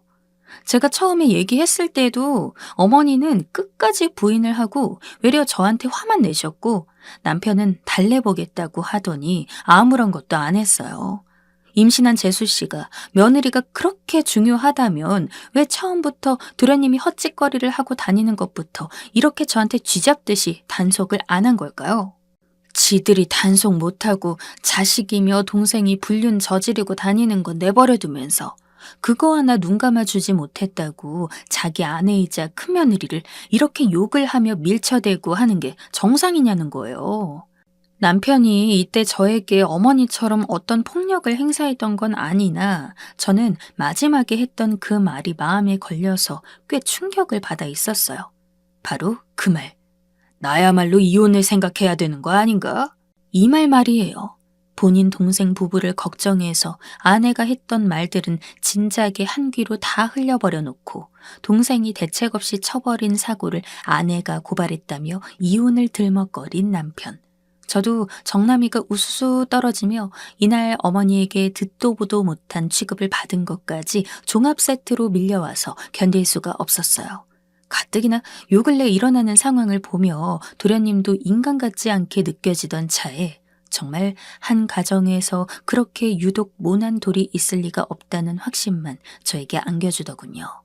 이런 엄마 아래 이렇게 묵인하는 형과 살아왔으니 도련님도 지 잘못이 뭔지도 모르고 천연덕스럽게 동서에게 이혼을 못해준다며 악을 쓰는 거겠죠. 저는 그 자리에서 남편에게 말했고 제 말에 어머니는 딴에 꽤 충격을 받으셨는지 뒤에 난간을 잡고 막 앓는 소리를 내시는데 저도 완전히 정 떨어지고 정말 혐오감이 느껴져서 다 싫더라고요. 이혼? 생각해본다고? 뭘 생각해? 당신이 이혼을 생각해? 그래, 좋아. 나도 이혼 생각해. 이혼하자. 지금 이렇게 나한테 우르르 몰려와서 나 하나만 죽일 듯 몰아붙이면 분이 풀리고 일이 해결되는 거야? 진짜 당신 무서운 인간이다. 나도 당신이랑 안 살아. 아, 저리 비켜.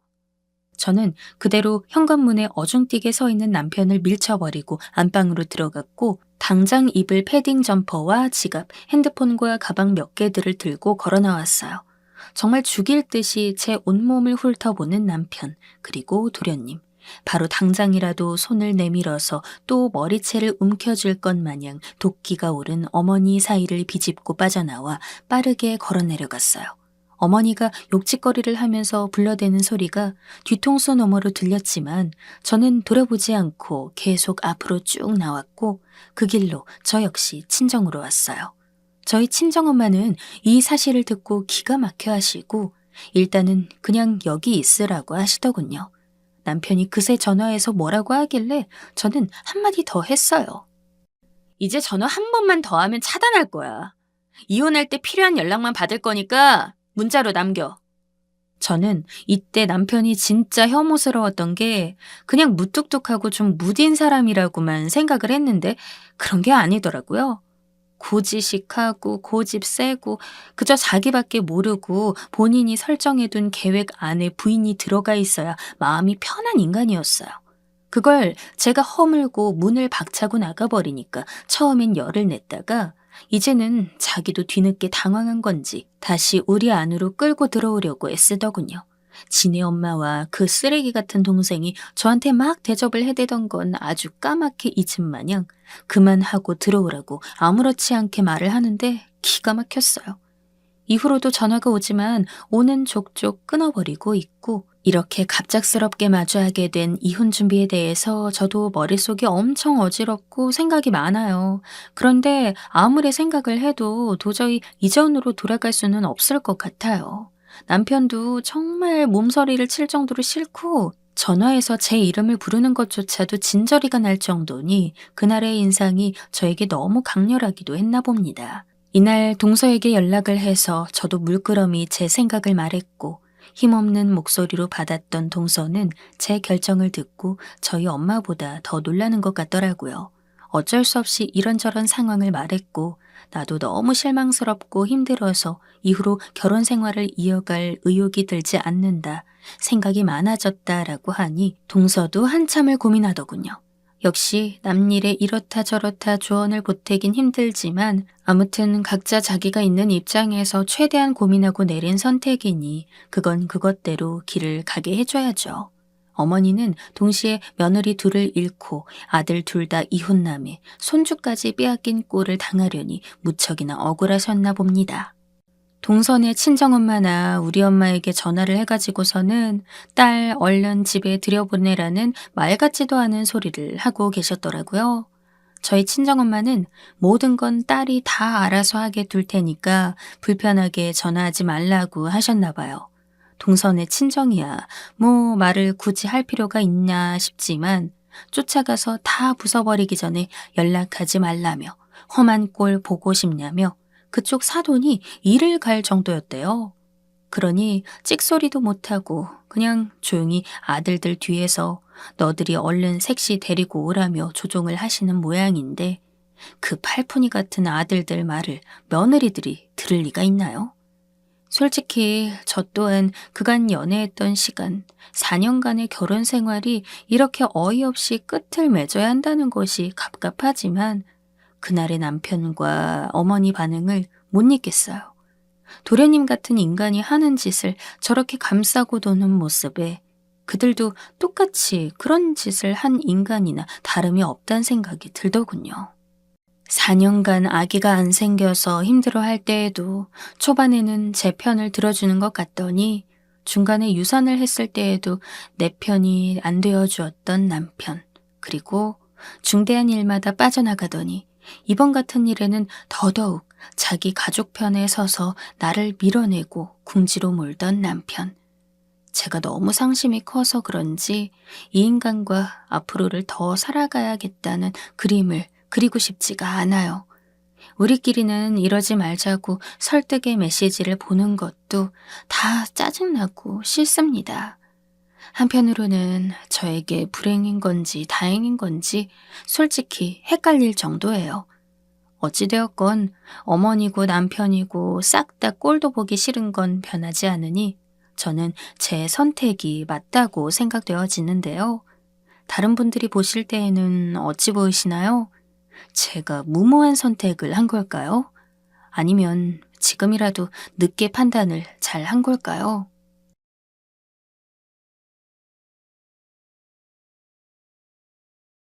안녕하세요. 남들 이야기는 뭘 들어도 재미있었는데 제가 막상 저의 이야기를 적어보려니까 이런 것도 사연으로 쳐줄까 싶어서 걱정이 되네요. 그래도 한번 써보겠습니다. 문장력을 잘 갖춰서 쓸 수 있을지 없을지 잘 모르겠어요. 알아서 적절히 글을 다듬어 주실 것이라 믿어볼게요. 때로는 누군가에게 속마음을 털어놓는 것만으로도 위로가 될 때가 있더라고요. 그런 심정으로 적어내려가 보는 것은 저희 집 이야기입니다. 제가 대처를 알맞게 잘했다고 생각은 드는데 아주 가감없이 말해보자면 마음 한구석 작게는 혹시 내가 나이를 먹어서 젊은이들 마음을 모르고 대처를 하였는가? 이런 의구심이 함께 듭니다. 저는 다 늙은 아줌마예요. 할머니라고 불리기에는 아직은 제 자존심이 허락하지 않아요.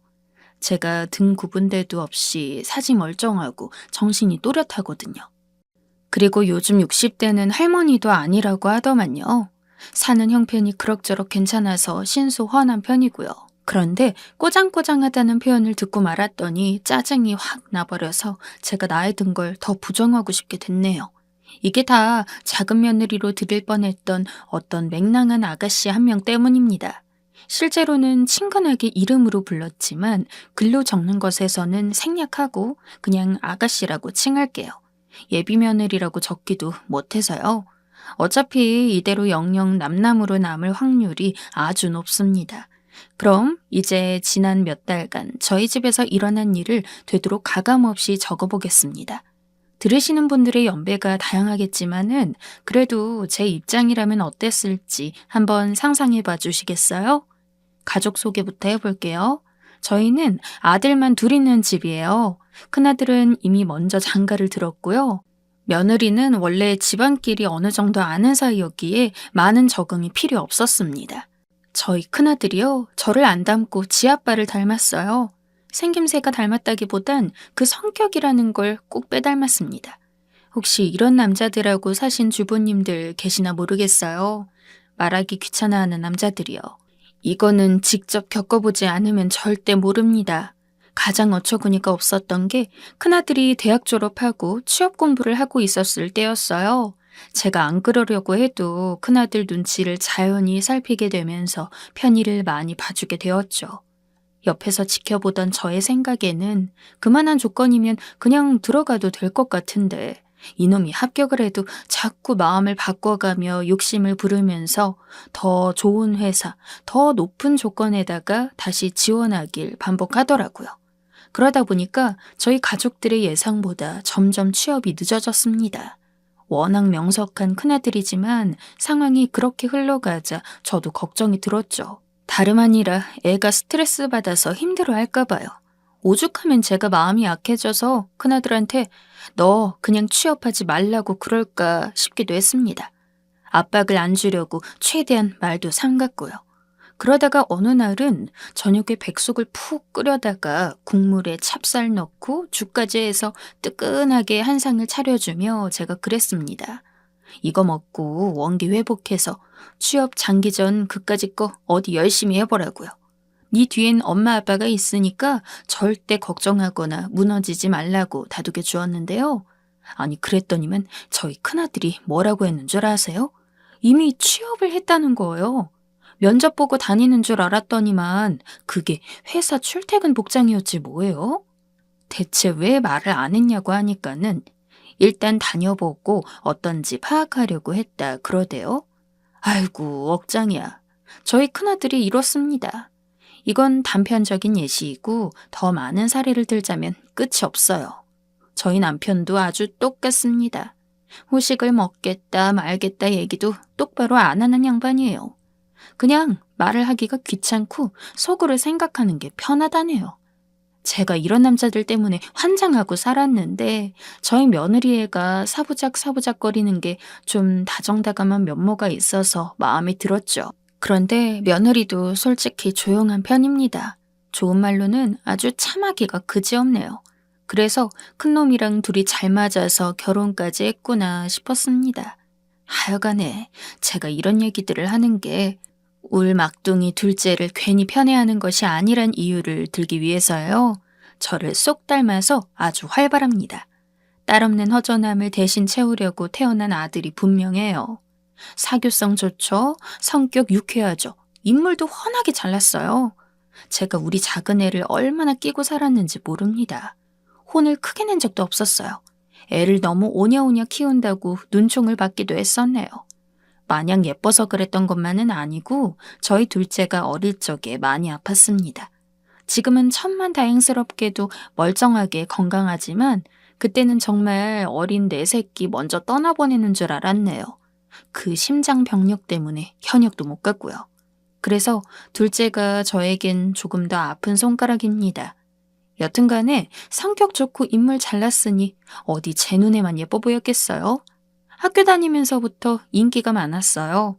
고등학교 쪽에는 저희 둘째 보겠다고 집 앞까지 선물 들고 따라온 여학생들도 있었고요. 둘째 대학생 때 자기 형이 회사 근처로 방 얻어 나간다고 하니까 자기도 같이 자취하겠다고 별 땡깡을 다 부렸는데 제가 결사로 반대했습니다. 괜한 여자 후리고 다니면서 사고라도 칠까봐 걱정이 됐었거든요. 그런데 제가 언제까지고 그렇게 방어를 할 수는 없는 노릇이었죠. 막지 못할 흐름이 하나 있다면 그게 세월 아니겠어요? 제가 밤마다 마스크팩 붙이고 비싼 크림에 마사지기 다 동원해봐도 얼굴은 어떻게 카바를 쳐보겠지만 목 주름이며 손등이 자글자글해지는 건 어쩔 수가 없더라고요. 저의 영원한 막둥이 둘째도 저의 울타리를 벗어나 자기만의 영역을 꾸릴 때가 되었다는 것에 저도 순응하였습니다. 직장에 들어가 자리를 잡더니 지금 만나고 있는 여자친구랑 결혼을 하고 싶다면서 그러더라고요. 1년 넘게 탈없이 만나길래 안 그래도 속으로 짐작은 하고 있었습니다. 아주 예쁘장한 아가씨예요. 키가 좀 작은 편이고 덩치도 꼭 어린 학생 마냥 작은데 얼굴에 달린 눈, 코, 입은 반대로 큼지막한 것이 요즘 아이돌 가수처럼 생겼어요. 제가 바로 예비 며느리 타이틀을 노리고 온 이 아가씨 얘기를 꺼내고자 하는 겁니다.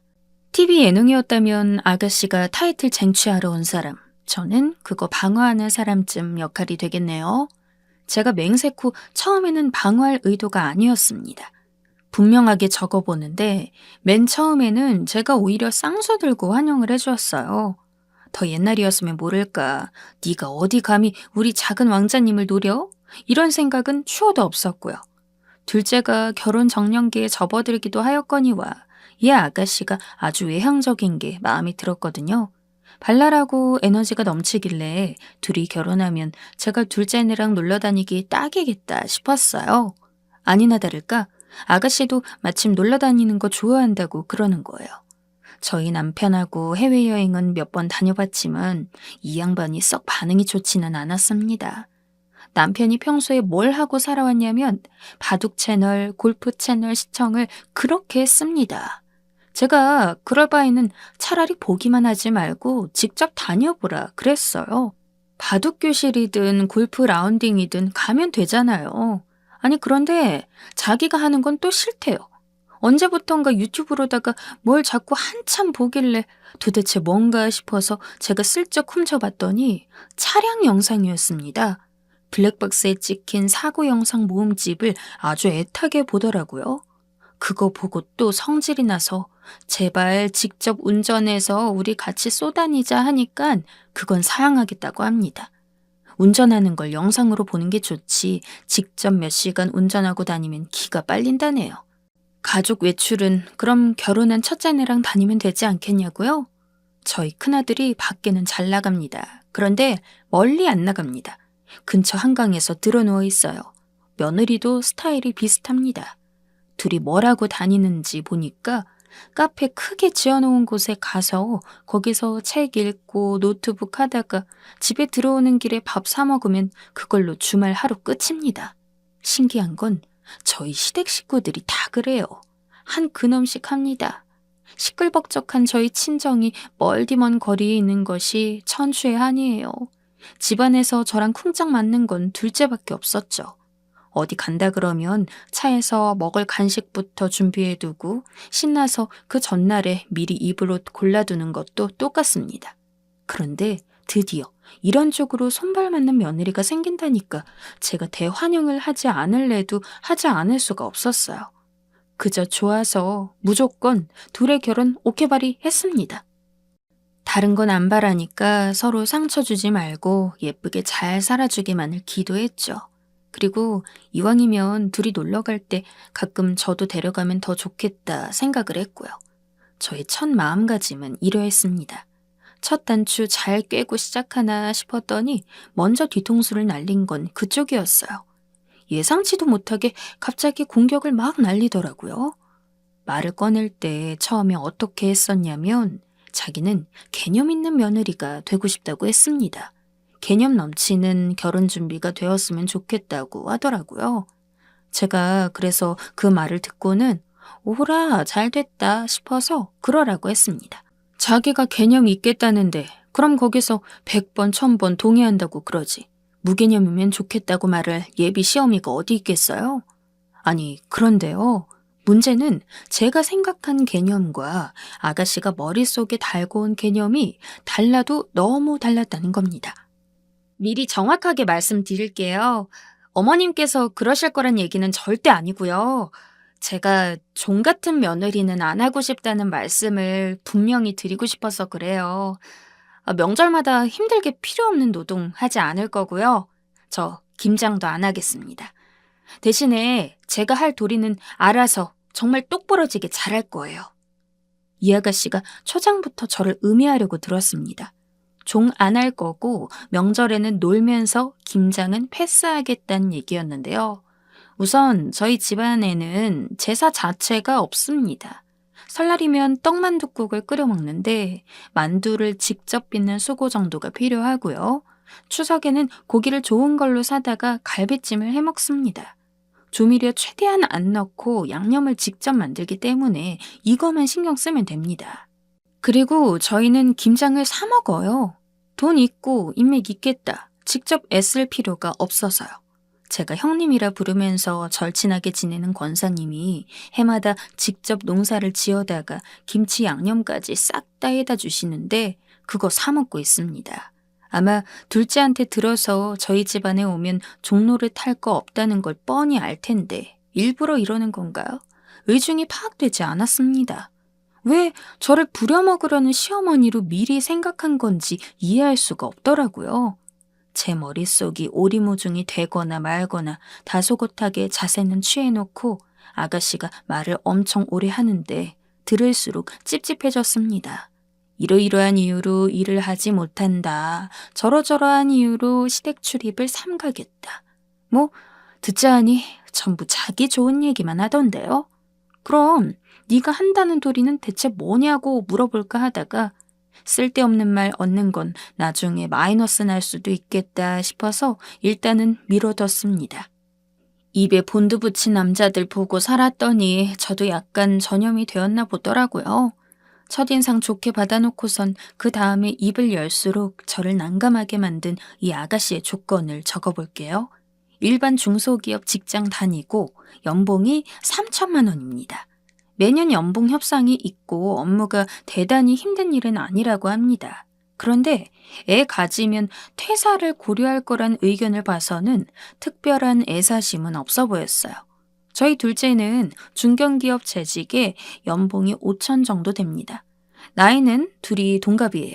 제가 아가씨 연봉 듣고선 그렇구나 하고 넘기려다가 그 집에는 돈 좀 있냐고 둘째한테 물어봤더니 당연히 있을 거라고 하더라고요. 둘이 결혼 얘기 시작할 때 어디서 살자, 어떻게 살자 이런 구상을 했었다네요. 아가씨네 형편이 받쳐주니까 그랬겠죠. 여튼간에 저는 동갑이면 아가씨 쪽이 사회생활을 더 일찍 했을 텐데 연봉 차이가 심하게 난다 싶어서 한번 물어보게 되었어요. 다름 아니라요, 어머님. 제가 대학 때 1년 휴학했어요. 아, 그랬어요? 휴학하고서는 뭘 했는데? 그냥 이것저것 여러 가지요. 수상하게 두루뭉술한 표현이더라고요. 그래서 제가 등록 기간까지 합치면 1년 넘게 쉬었을 텐데 다른 공부나 알바라도 했냐고 그랬죠. 자기 개발을 했다고 대답하더라고요. 자기가 뭘 좋아하는지 천천히 생각하면서 알바도 가끔 했다고 합니다. 알바비는 힐링하면서 다 써버렸다네요? 아니, 어차피 휴학하고 쉬는데 힐링은 따로 왜 했어요? 아, 그때 힐링이 유행이었거든요. 기상천외한 답변에 한 대 얻어맞은 듯한 기분이 들었네요. 첫째랑 둘째가 7살 차이가 나요. 학년상으로는 8살 차이고요.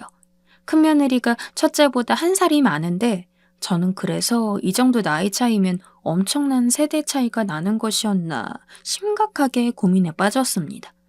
첫째네랑은 대화도 항상 고만고만했는데 이 아가씨와는 말을 섞으면 느낌 자체가 달랐습니다. 자꾸 물어보시니까 저 입사 면접 보는 것 같아요, 어머님. 안 그래도 큰 누나를 더 크게 뜨고 저한테 한 방 먹이면 제가 더 이상 뭘 캐물을 수가 없더라고요. 말을 할수록 제가 나쁜 쪽이 되는 것만 같았죠. 집에 가정부를 뽑아도 이 정도는 물어볼 수 있겠는데 하물며 예비 며느리한테 제가 그 정도 질문도 하면 안 되었던 걸까요? 제가 속상한 건 생각도 안 하고 저희 둘째가 그러더라고요. 엄마는 왜 벌써 애 기를 누르려고 해? 아직 결혼도 안 했는데 벌써 이러면 어떡해? 눈 땡그랗게 뜨고 할 말 다 하는 건 그쪽이었는데. 뒤에서 말을 어떻게 한 건지 둘째는 자기 여자친구 걱정만 했습니다. 제가 의기소침해져서 둘째한테 넌 대체 누구 편이냐고 주책맞게 물어보기도 했었네요. 편이 따로 어디 있어? 난 당연히 두 사람 편이지. 은근히 제 편이라고 말해주기를 바랐는데 둘째도 이제 다 컸다 이거겠죠. 제가 이 아가씨를 보면서 요즘 애들 발상을 못 따라가겠다고 느낀 게 또 있었습니다. 어머님, 저희가 원래 결혼할 운명이었나 봐요. 궁합 봤더니 강렬한 인연이래요. 어디서 궁합을 봤냐고 물었더니 길 가다가 타로집에서 봤다고 합니다. 제가 그 말 듣고 순간 웃겨서 타로카드 그까짓 것도 궁합점으로 쳐주냐고 그랬거든요. 아가씨가 조금 뚱한 표정이 된 것 같았어요. 며칠 뒤에 저한테 다시 타로카드 얘기를 꺼내서 생각도 안 하고 있다가 깜짝 놀랐습니다. 제가 저랑 어머님 타로점을 봤는데 사진카드가 나오더라고요. 서로 조심해야 할 것 같다고 들었어요. 당황해서 그게 뭐냐고 하니까 저한테 그 카드 사진 찍어온 걸 보여주는데 웬 해골바가지가 시커먼 옷을 입고 긴 낫을 들고 있는 거예요. 저도 모르게 이 표식이 그럼 나냐고 물어보니까 아가씨가 대답을 어물쩍 피하더군요. 그 외에도 자잘하게 일들이 있었는데 도대체가 이게 어느 장단인지도 모르겠고 어느 박자에서 얼쑤 외쳐줘야 할지 모르겠으니 요지경이었습니다. 그러다가 진정한 사달이 난 것은 상견례 날짜를 잡자고 얘기가 오갈 때였어요. 인원수 맞춰야 하니까 어떻게 할까 진지한 상의가 오가던 시기였죠. 아가씨가 아주 중요한 말씀을 드릴 게 있다고 하는 겁니다. 저희 집은 무조건 서울에 있는 아파트였으면 좋겠어요. 그러라고 했습니다.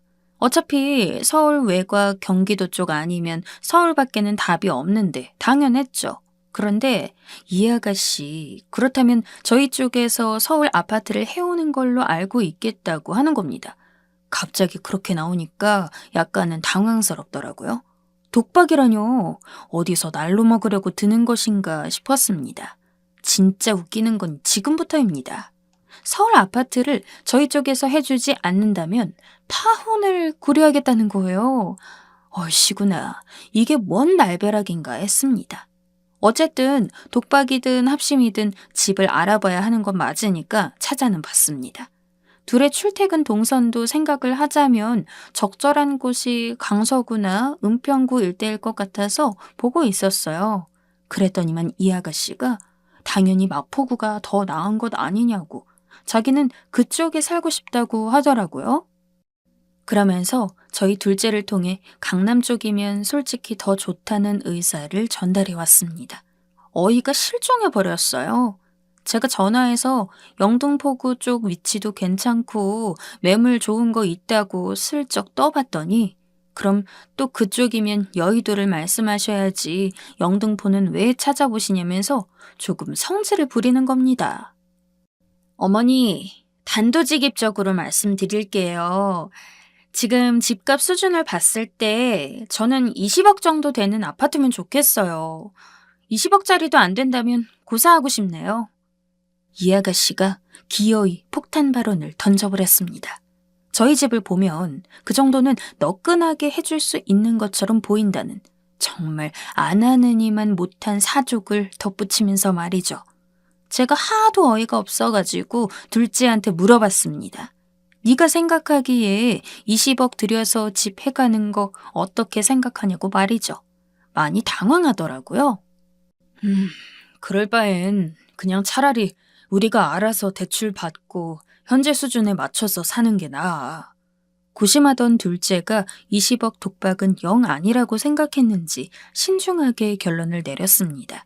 둘이서 대화를 잘 나눠보겠다고 했고요. 그러고 나서 조용하길래 일단락되었는 줄로만 알았어요. 얼마 있다가 아가씨한테서 연락이 왔는데 목소리가 격양되어 있는 것처럼 느껴지는 겁니다.